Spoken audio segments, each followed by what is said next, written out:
सास ने पढ़ी कक्षा 12वीं।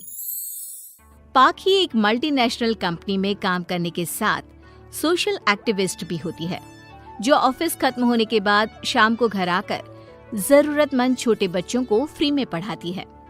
उसकी इस खूबी से बाकी लोगों के साथ सास भी बहुत खुश होती है। तुम सच में बहुत अच्छा काम कर रही हो बेटा, बस ध्यान रखना बच्चे आधे रास्ते में कहीं भटक ना जाए। भटकने से मेरा मतलब सिर्फ गलत काम करना नहीं है। कोई घर की जरूरत के लिए नौकरी करने लगे या किसी के घर वाले उसकी शादी करा दे, यह भी तो मंजिल से भटकना ही होता है ना। वाओ मम्मी, मुझे नहीं पता था कि आप पढ़ाई को लेकर इतनी पर्टिकुलर हो। पर फिक्र मत कीजिए, इनके साथ ऐसा कुछ नहीं होगा। बहू की बात पर मुस्कुराकर सास चली जाती है और पाखी बच्चों को पढ़ाने में बिजी हो जाती है। उसी रात पाखी और विराट साथ बैठकर बातें कर रहे होते हैं, जिसमें बहू सास की पढ़ाई को लेकर नजरिए का विराट के सामने जिक्र करती है। हाँ, मुझे सब पता है। ऐसे ही नहीं ये नालायक लड़का इतना पढ़ लिया। वो मम्मी ही तो है जिन्होंने बचपन से खाना खाया या नहीं से ज्यादा पढ़ाई की या नहीं पूछ पूछ कर मुझे इतना पढ़ने पर मजबूर कर दिया। वो हमेशा मुझे पढ़ाई और सेल्फ इंडिपेंडेंट होने की इम्पोर्टेंस याद दिलाती रही, और आज मेरी ये सरकारी नौकरी, इतनी अच्छी पोस्ट, उसी का तो नतीजा है। वाओ, अगर मम्मी इतनी पढ़ी लिखी है तो कोई जॉब क्यों नहीं करती?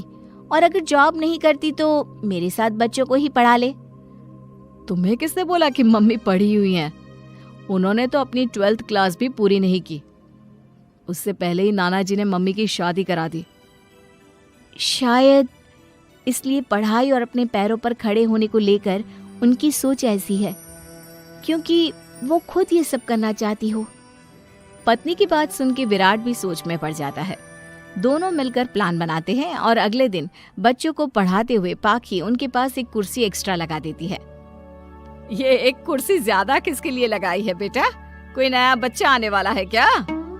हाँ जी, आज से मेरी एक नई बच्ची मेरे पास, यानी कि मेरी सास, दोबारा पढ़ाई शुरू करने वाली हैं। अरे क्या पागल जैसी बात कर रही है? भला ये भी मेरी कोई उम्र है बच्चों के बीच बैठकर पढ़ने की? तू बस ना इनके भविष्य पर ध्यान दे, मुझ पर नहीं। मम्मी, सीखने की कोई उम्र नहीं होती, बस इच्छा होती है, और मुझे पता है कि आपके अंदर वो इच्छा आज भी जिंदा है। अरे तू बस अपने काम और इन बच्चों पर ध्यान दे। यहाँ बस सबको बोलने से मतलब है, किसी को नहीं सोचना। अगर बात बाहर निकली तो समाज क्या सोचेगा और परिवार का कितना नाम बदनाम होगा। मम्मी, आपने पापा और इस परिवार के बारे में बहुत सोच लिया। सबकी खुशियों के लिए अपने सपने बहुत कुर्बान कर दिए। अब ये वक्त अपने पर ध्यान देने का है। और जिस समाज की आप बात कर रही हो ना, उसकी तो आदत है हर कामयाब होते इंसान पर पत्थर मारने की। बेटी को भी बहू का साथ देते देख सास गुस्से में अपना सर पकड़कर बड़बड़ाते हुए वहां से चली जाती है। ये स्टूडेंट थोड़ी जिद्दी है, पर इन्हें मैंने 12th क्लास पास नहीं कराई तो मैं भी अपनी सास की बहू नहीं। ये देखने में तो मजा ही आ जाएगा। इसी के साथ पति पत्नी मिलकर सास को पढ़ाने के मिशन पर लग जाते हैं, लेकिन सास उनकी हर कोशिश को नाकाम कर देती है। एक शाम विराट अपनी मम्मी के लिए 12th क्लास की बुक्स लेकर आता है, जिन्हें देखकर इस बार सास का गुस्सा उन दोनों पर मानो फूट ही पड़ता है। अरे तुम दोनों का दिमाग खराब हो गया है क्या, जो ये बेवजह की जिद पकड़े बैठ गए हो? मैंने एक बार बोल दिया ना, मुझे कोई पढ़ाई नहीं करनी। इसके बाद मेरी पढ़ाई को लेकर मुझे घर में कोई जिक्र नहीं चाहिए। पोता पोती पकड़ने की उम्र में किताबें पकड़ूंगी तो अच्छी लगूंगी क्या? अरे परिवार का मजाक बन जाएगा। मम्मी, पोते पोती आप पढ़ने के बाद भी तो खिला सकती हो। और रही मजाक बनाने वाले लोगों की बात, तो उनके पास खुद का कोई सपना होता नहीं, इसलिए दूसरों की उड़ान रोकने की कोशिश करते रहते हैं। बस एक बार माँ, आप कोशिश तो करो। अगर अच्छा नहीं लगा तो हम दोबारा कभी नहीं बोलेंगे। बेटी की बात सुनकर माँ सोच में पड़ जाती है और ये सोचती है कि थोड़े दिन पढ़ लेती हूँ और उसके बाद पढ़ने में अच्छा नहीं लग रहा ये बोलकर मना कर दूंगी। ऐसी प्लानिंग बनाकर वो पढ़ने के लिए तैयार हो जाती है। मौके का फायदा उठाकर तुरंत वे लोग सास का ओपन से 12th में एडमिशन करा देते हैं। मम्मी, आज से आपकी सारी जिम्मेदारी मेरी। अब तो आपका नाम टॉपर के लिस्ट में आने से कोई नहीं रोक सकता। ये मेरे सीधे बच्चे, इन्हें अंदाजा भी नहीं कि माँ का प्लान क्या है। पाखी सास को पढ़ाना शुरू करती है। दिन बीतते हैं जिसमें धीरे धीरे सास भी कंफर्टेबल होने लगती है, लेकिन फिर पाखी एक सब्जेक्ट पढ़ने के लिए ट्यूशन जाने का सजेशन देती है, जिस पर बहुत गुस्सा, ड्रामा करने और पाखी के लाख बार मनाने के बाद एक बार फिर सास तैयार हो जाती है। थैंक यू मम्मी, आपको नहीं पता कि आपका 12th क्लास पढ़ना हम दोनों के लिए कितना ज़रूरी है। अब ये सिर्फ आपका नहीं, हमारा सपना भी बन गया है। बहू की बात सुनकर सास अपने प्लान को लेकर सोच में पड़ जाती है। अगले दिन पाखी सास के साथ उन्हें ट्यूशन छोड़ने जा रही होती है, जहाँ रास्ते में पड़ोस की कुछ औरतें बैठी मिलती हैं। अरे वाह विराट की मम्मी, तुम्हारा इस उम्र में पढ़ाई का कौन सा भूत जाग गया। बहू को बोलो कि पोता पोती दे दे और बच्चों के साथ खेलो। अरे क्या उनके बीच बैठकर अपनी खिल्ली उड़वाने चल पड़ी। आंटी जी, जब सरकार या भगवान ने सीखने की कोई उम्र नहीं रखी तो आपको क्या दिक्कत है। अरे देखो तो जरा, बहू की जुबान कैसे कैंची जैसी चल रही है। अब सास घर संभालने की जगह इन सब चीजों पर ध्यान रखेगी तो बहू के तो ये हाल होने ही है ना। देखा बहू, इसलिए बोलती थी, अरे खाली दिमाग वालों से बहस नहीं करनी चाहिए, क्योंकि वो जब भी मुंह खोलेंगे गू ही बोलेंगे। उदाहरण तो तुमने अभी देख लिया। वैसे बहन, मैं तो अपना सपना पूरा कर लूंगी, लेकिन क्या यहाँ बैठकर पंचायत करने के अलावा तुम लोगों का कोई दूसरा सपना भी है। सारी औरतें चुप हो जाती हैं और सास बहू चले जाते हैं। अब सास के अंदर पढ़ने की इच्छा जाग उठती है और वो अपना प्लान छोड़ मन लगाकर पढ़ाई करना शुरू कर देती है। देखते ही देखते 1 साल बीतता है और बोर्ड एग्जाम शुरू हो जाते हैं। मम्मी, एग्जाम के लिए जाने से पहले जल्दी से ये दही शक्कर खा लो। अरे चल पागल, ये सब बच्चों के लिए होता है। अभी आप भी हमारे लिए स्कूल में एग्जाम देने वाली बच्ची ही तो हो। बच्चों का प्यार देखकर सासू माँ खुश हो जाती है और दही शक्कर खाकर विराट के साथ घर से निकल जाती है, जो मम्मी को एग्जाम सेंटर पर छोड़ ऑफिस चला जाता है। इसी तरह समय बीतता है और एग्जाम खत्म होने के बाद देखते ही देखते रिजल्ट भी आ जाता है। मेरी टॉपर माँ, तुमने तो तहलका मचा दिया। हर तरफ तुम्हारे ही चर्चे हैं। घर वाले ये खुशी मना रहे होते हैं कि वही औरतें उनके घर आती हैं। अरे पंचायत की टोली, आज मेरे घर कैसे? बस तुम्हें सॉरी और थैंक यू बोलने आए हैं। उस दिन तुम्हारी बातों और आज तुम्हारे काम ने हमें ये सिखाया कि सपने पूरे करने की कोई उम्र नहीं होती। इसलिए अब हम भी शादी, परिवार, बच्चे और न जाने कितनी वजहों से अधूरे छूटे सपनों को पूरा करेंगे बहन जी।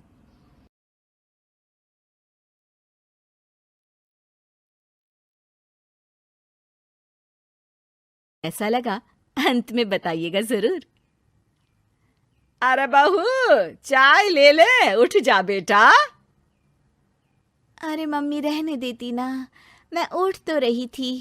अरे कोई बात नहीं, खाने में क्या बनाना है वो बता दे। देख लो माँ, कुछ भी जो ये कहे बना लेते हैं। बेटा, मैंने तो जो सब्जी थी वो काट दी है, तू बस रोटियां बना लेना।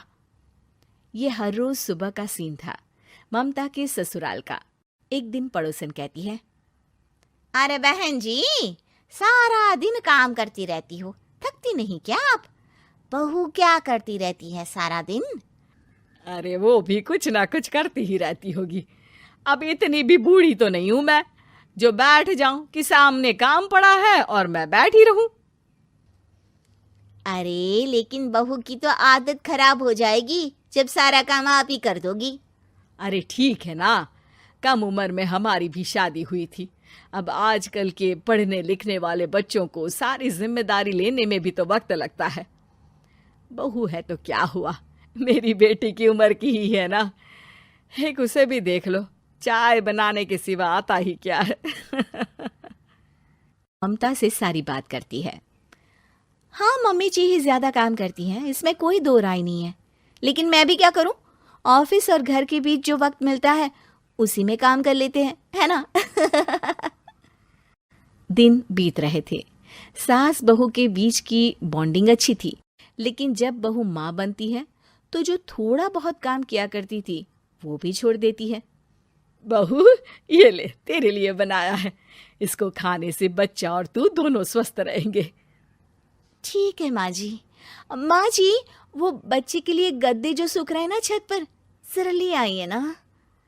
तभी वहां पति आ जाता है। अरे माँ रुको, मैं ले आता हूँ, तुम मेरा खाना लगा दो। माँ किचन में चली जाती है। पता है, बगल वाली डॉली है ना, वो लोग हमारी साइड के हैं। उसकी सास ने तो उसकी हड्डियों को मजबूत करने वाले लड्डू बनाए हैं। उसे भी बच्चा हुआ है ना। पता नहीं मम्मी जी क्या पानी सा उबाल कर दे देती है, मैं तो बस वही खा लेती हूँ। अरे तो तुम्हारे साइड बनता है तो तुम अपनी माँ से बोल दो, वो बना देंगी। आहा, माँ की तबीयत ठीक नहीं रहती, तुम जानती हो ना, कैसे बनाएंगी वो? अरे क्या हो गया सासू माँ को? कल तक तो फेसबुक में किटी की फोटो डाल रही थी। अच्छा अच्छा, चुप रहिए। डॉली की सास ने मनाया है, तुम लोगों का भी तो फर्ज बनता है। तभी वहां सास आ जाती है। ये ले बहू, गर्म पानी की बोतल। गर्म पानी पीने से पेट अंदर हो जाएगा। नहीं नहीं माँ जी, गर्म पानी पीने से प्यास नहीं बुझती। अरे पी लेना बेटा। वो बगल वाली डॉली को तो जानती है ना, जो तुम लोगों के साइड की है। तेरे साथ ही उसका भी बच्चा हुआ था। बेचारे का कोई ख्याल रखने वाला नहीं। सारा काम करती है और रात में बस एक लड्डू खाकर सो जाती है। पेट तो लटक ही गया है और बच्चा तो कितना कमजोर सा है उसका। अच्छा माँ, क्या बात है, डॉली की ये हाल है? क्यों मैडम, क्या कहना है आपका? पता है मुझे, किसी के पास मेरी सास की तरह सास थोड़ी ना है। नहीं नहीं बेटा, ऐसा नहीं है। मेरे लिए तो तुम सभी मेरे बच्चे जैसे ही हो। ममता को समझ में नहीं आता कि वो सास में कैसे कोई बुराई निकाले, क्योंकि हर कोई उससे उसकी सास की तारीफ ही किया करता था। एक रोज ममता के घर उसकी ननद आती है। अरे भाभी, मुन्नी को तो 6 महीने हो गए, आप अभी भी बेड पर हो। आ गई है आप। कैसी हैं बुआ? बच्चा होने के 6 महीने बाद आई हैं आप। भाभी, अमेरिका दूर है ना, तो वक्त लग जाता है। अब इनकी छुट्टी अभी थी तो सभी आ गए। वैसे माँ कहाँ है? थकी हारी सास बेटी को देखकर खुश हो जाती है। माँ, इस बार तेरा वीजा तैयार है, मेरे साथ चलने को तैयार रहना। हाँ हाँ बेटा, मैं तैयार हूँ। अरे ऐसे कैसे माँ, मैं कैसे मैनेज करूंगी? कैसे मतलब? जैसे मैंने किया अमेरिका में, आप इंडिया में कर लेना। वैसे आपका तो मायका भी पास ही में है ना। हाँ वो तो है, लेकिन वहाँ माँ के पास वक्त नहीं होता। ईश्वर भक्ति में उनका सारा समय चला जाता है। भाभी, बेटी परेशान हो तो माँ का ध्यान आरती में कैसे लग सकता है? समझ में ही नहीं आता।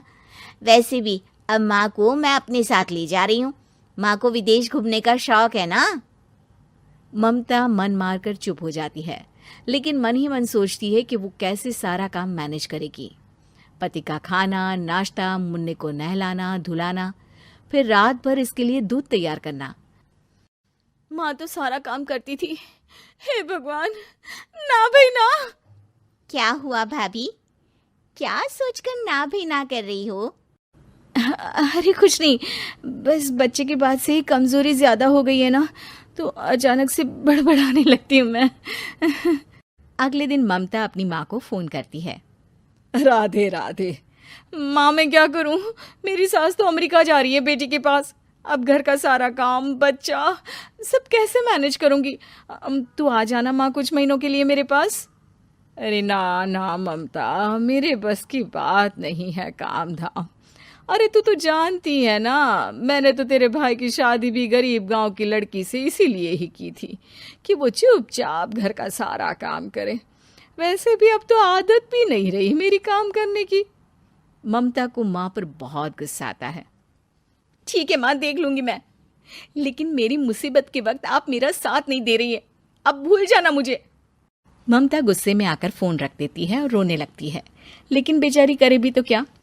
अब सास और ननद दोनों घर का काम करते, नेहा आराम करती, लेकिन अब आराम में भी उसे चिंता रहती।